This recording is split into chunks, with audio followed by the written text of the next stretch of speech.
Genesis 2 says the Gihon River compasses the whole land of Ethiopia.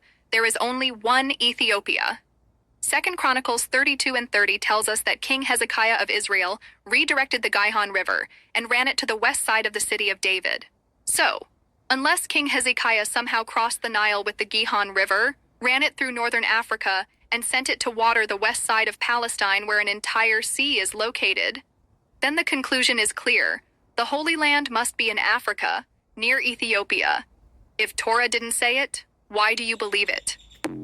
This is a perfect example of how I have a narrative that I want to be true, and therefore I will misunderstand, mislead, and basically lie in order to get my narrative across. So this young lady, and let me put this map up so I can explain this fully, as this is the map that she was using. So the first thing that we have to establish is the misunderstanding of between the Gihon River and the Gihon Spring. The Gihon River is a fabled river that flowed out of the Garden of Eden and then encompassed the entire land of Cush. So first you have to establish where the Garden of Eden was, and then to be able to establish where these rivers flow from. Now, two other rivers that are named that we know the identification of, which is the Euphrates and the Tigris rivers, where those are up in Mesopotamia. So if you see where the Persian Gulf is, where her Ethiopia area is down there in the orange, that is the Red Sea. Go across the Saudi Peninsula, that is the Persian Gulf.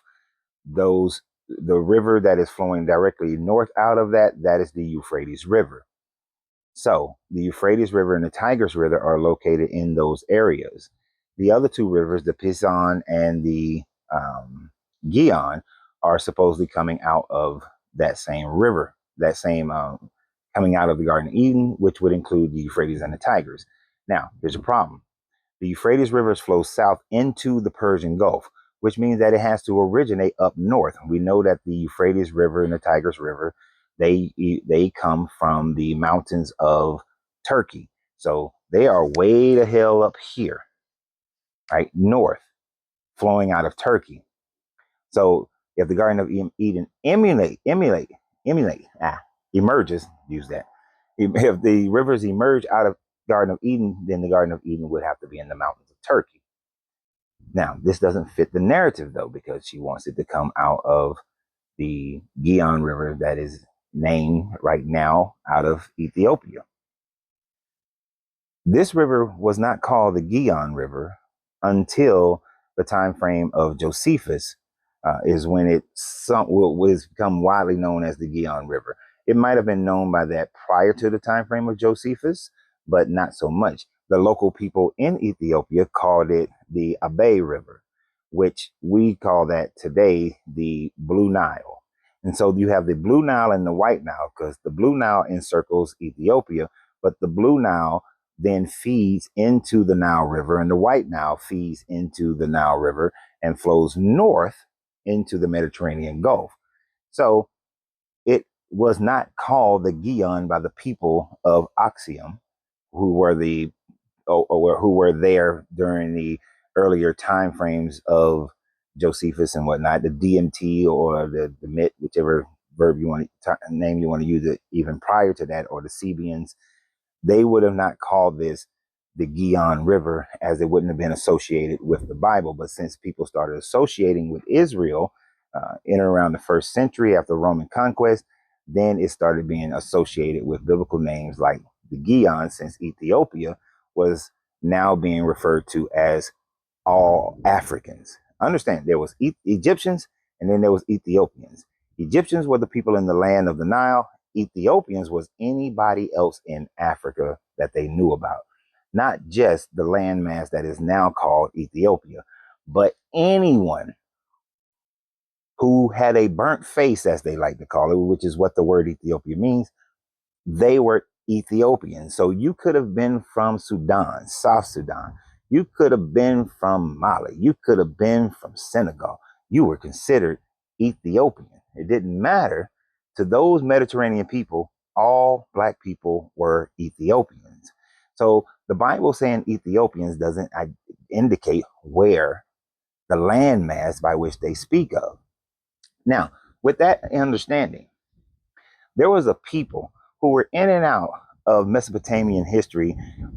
They ruled uh, after Old Babylon. They ruled Babylonia for about 22, 23 years, and then they lost. But they were part of the vassal states that the Amarna letters speak of. They were part of Ashurbanipal and dealing with the Hittites. They have been part of history in and out in this Mesopotamian Iranian area, and these people were called the Kassites. Now, the Kassites were not a Semitic people. They are of a language isolate, so they had their own language that does not, to this day, we do not know the root of that language or associated with any other language.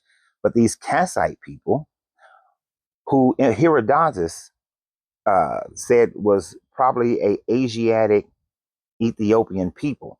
So Herodotus theorized that there was an Asiatic Ethiopian people and that there was a African Ethiopian people. So there was an African burnt face people and there's a Asiatic burnt face people. So you got dark skinned people in this Iranian area at the time frame of Herodotus that he thought was the land of Cush that the Torah is talking about.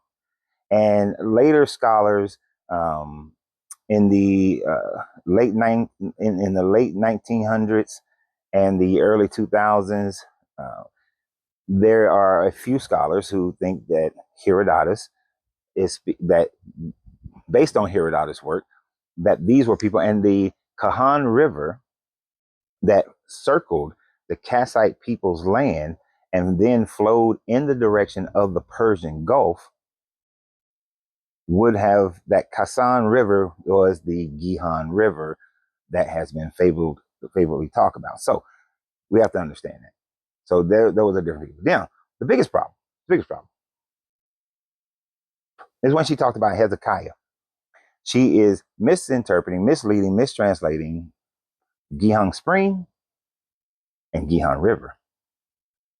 The Gihon Spring, first of all, a spring is an underwater aquifer body of water that then water tables go upward and then express themselves on land. This happens in and around Jerusalem, that there is the Gihon Spring.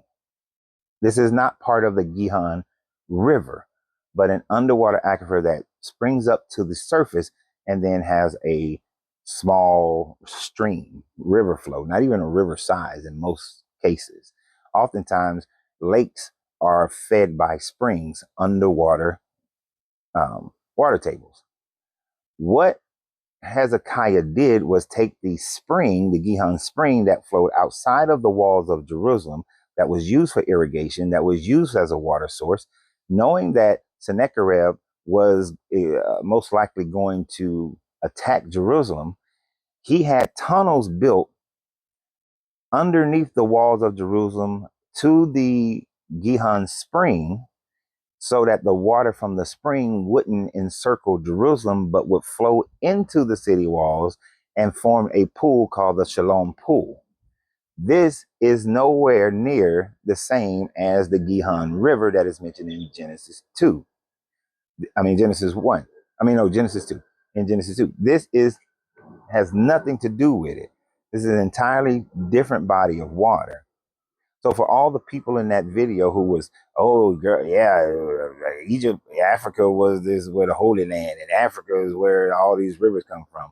The Nile is not the Euphrates, and there is no point where the Euphrates even emanates from a garden, and four other rivers spring forward from this.